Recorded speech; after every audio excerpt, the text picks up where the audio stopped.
तो मैं इस बात को साबित करता हूं कि आज मनोविज्ञान के आधार पर आपको किस तरह से मूर्ख बनाया जा रहा है। भाई साहब, आपका क्या नाम है? राजकमल सिंह।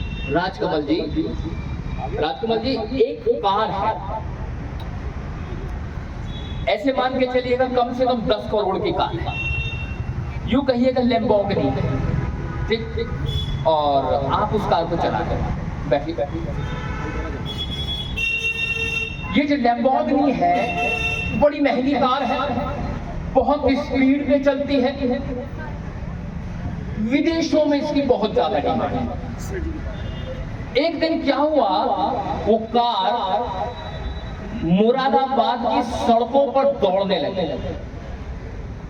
अभी कार का जो ड्राइवर है उस कार को लेकर के फवारा चौक से मुड़ करके दिल्ली की तरफ धीरे धीरे बढ़ रहा था, और फ्लाईओवर के नीचे से हाईवे पे जैसे ही चढ़ा तो 2 मोटरसाइकिल आई जिन पे 4 लोग बैठे हुए थे।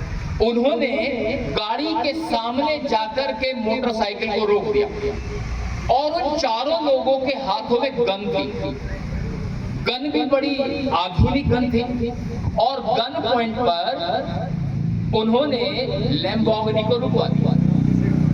माउजर निकाल करके ड्राइवर की कनपट्टी पे ताना और उससे कहा कि गाड़ी को अनलॉक करो। गाड़ी को अनलॉक कर दिया गया।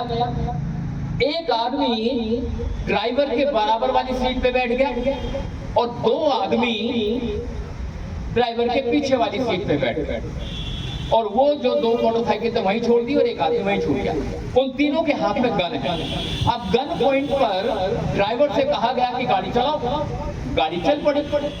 अभी गाड़ी चली थी, अरे एक बात बताने भूल गया कि ड्राइवर के बराबर वाली सीट पे जो आदमी बैठा था उसकी उम्र ड्राइवर की उम्र से 5 साल ज्यादा थी, और जो 2 लोग ड्राइवर के पीछे वाली सीट पे बैठे थे उनकी उम्र ड्राइवर की उम्र से 5-5 साल कम थी। गाड़ी चल पड़ी। अभी गाड़ी स्पीड पकड़ी थी कि गन पॉइंट पे कहा गया कि चौराहे से गाड़ी को लेफ्ट ले लो। गाड़ी को लेफ्ट ले लिया गया। अब लेफ्ट लेने के बाद फिर से ड्राइवर से कहा गया कि गाड़ी को सबवे पे उतार दो।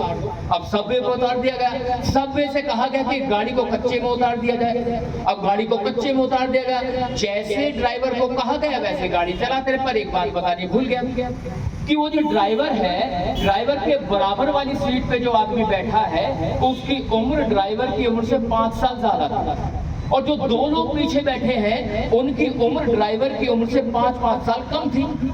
गाड़ी चल पड़ी।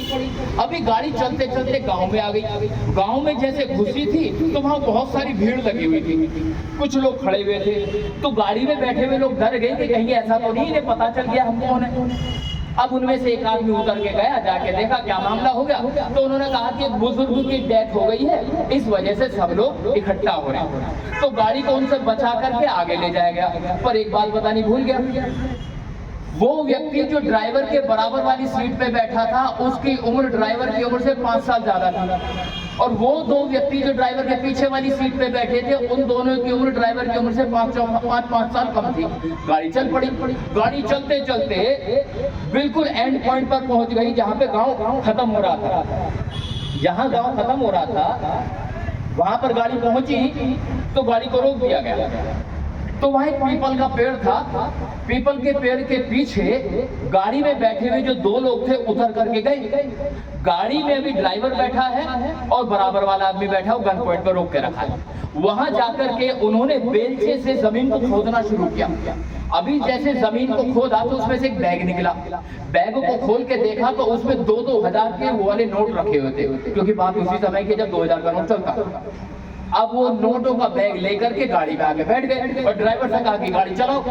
पर एक बात बतानी फिर भूल गया कि वो आदमी जो ड्राइवर के बराबर वाली सीट पे बैठा था उसकी उम्र ड्राइवर की उम्र से 5 साल ज्यादा था, और वो जो 2 लोग पीछे बैठे थे उन दोनों की उम्र ड्राइवर की उम्र से 5-5 साल कम थी। अब गाड़ी चल पड़ी। गाड़ी जब चल पड़ी तो गांव से बाहर निकले तो सबवे से हाईवे पर आ गए। एक पॉइंट पर आकर के गाड़ी को फिर रुकवा दिया गया।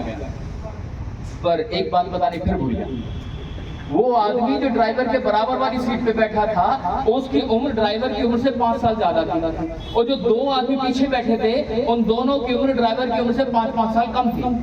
अब साहब गाड़ी में से तीनों लोग उतर गए और उन्होंने कुछ नोटों की गड्डियां ड्राइवर को दे दी।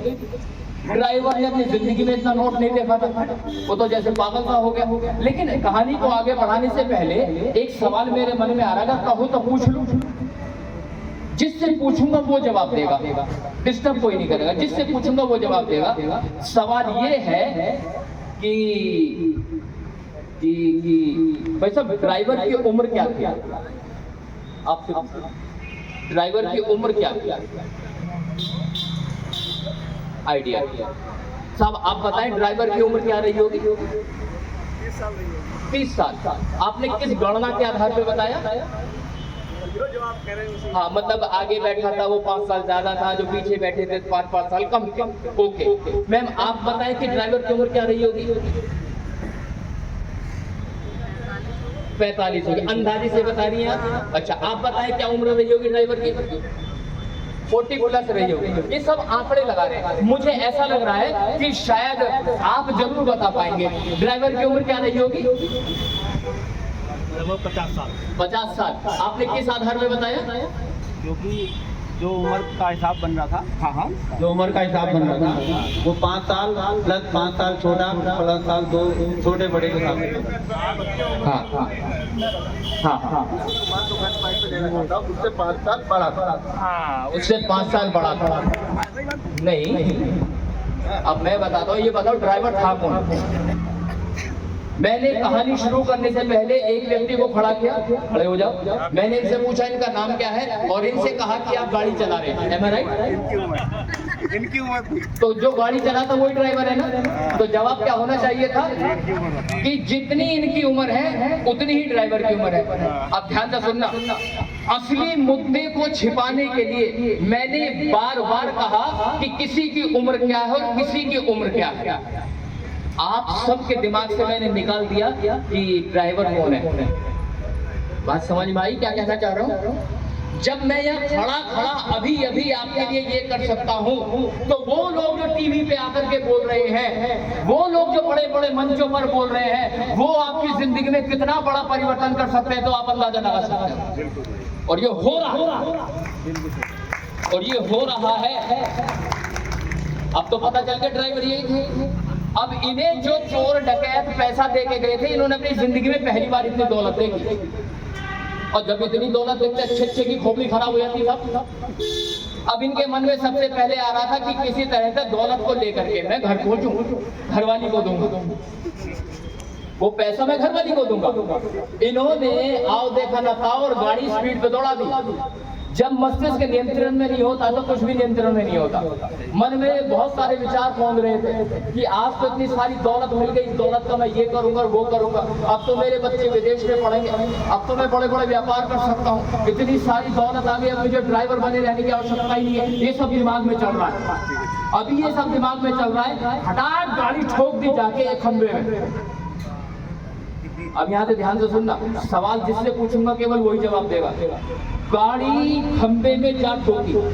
अभी गाड़ी जैसे खंबे में जाके लगी तो गाड़ी की जो मैकेनिज्म था, सारा मैकेनिज्म ने काम करना बंद कर दिया। सारा मैकेनिज्म काम नहीं कर रहा था, लेकिन उसके बावजूद भी जब गाड़ी का मैकेनिज्म काम नहीं कर रहा है, उसके बावजूद भी गाड़ी की जो हेडलाइट थी, जिससे सवाल पूछूंगा वो जवाब देगा। आपसे सवाल पूछ रहा हूँ कि जो गाड़ी की हेडलाइट थी वो कभी हेडलाइट जो है कभी बंद हो रही, कभी बुझ रही, ऐसा क्यों हो रहा है?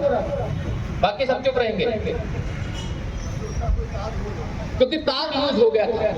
मैं आपसे पूछना चाहूंगा कि गाड़ी खंबे में आके खड़ाक लगी और जैसे लगी तो इनका जो सर था वो लगा स्टीयरिंग पर, क्योंकि एयर बैग खुला नहीं, खून बह रहा है। लेकिन गाड़ी की जो मैकेनिज्म खराब हो गई। वो जो हेडलाइट है, हेडलाइट कभी लाइट जो है वो कभी बंद हो रही है, कभी बुझ रही है। ऐसा क्यों हो रहा था? वो तो बंद ही हो गई, संतुलन खो बैठे। लेकिन ध्यान से सुनो, मैं कह रहा हूँ कभी बंद हो रही है, कभी बुझ रही है। बात एक क्या अलग अलग है?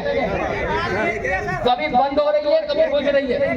इसका मतलब ये हुआ जब कोई नेता अपनी बॉडी लैंग्वेज इस्तेमाल करता है तो शब्दों पे ध्यान नहीं जाता, वो बंद हो रही है और बुझ रही है, बंद हो रही है और बुझ रही है। बॉडी लैंग्वेज आपको भ्रमित कर देता है। और आज ऐसे लोग पैदा हो गए हैं जो अपनी बॉडी लैंग्वेज से आपको भ्रमित कर रहे हैं। मैंने अभी किया है, बिल्कुल सही बात है। मैंने अभी किया। वो आता है, आते कहता है मित्रों मित्रों करके पूरे देश की कर दी भाइयों बहनों। और वो बॉडी लैंग्वेज ऐसी बनाता है कि आपको लगने लगता है कि जो उसने कहा वो सही कहा। तो आज का दौर मनोवैज्ञानिक दौर है। अगर आप इसे समझ गए यकीन जानिएगा परिवर्तन हो जाएगा, लेकिन अगर नहीं समझे तो बर्बादी तय है। तोता फिर फंसेगा, क्योंकि शिकारी फिर आएगा, शिकारी फिर जाल बिछाएगा, शिकारी फिर दाना डालेगा और तोता फंसेगा। तोते को फंसने से बचाने के लिए एक ही चीज कारगर है, वह भारतीय संविधान। इसको स्वीकार कर लो, इसको अंगीकृत कर लो। बेटा बेटी में फर्क करना बंद कर दो, ऊंच नीच भेदभाव को समाप्त कर दो, भाषा भेद को समाप्त कर दो, लिंग आधारित भेदभाव समाप्त कर दो, जाति आधारित भेदभाव समाप्त कर दो, तो आप इस संविधान को स्वीकार कर लेंगे।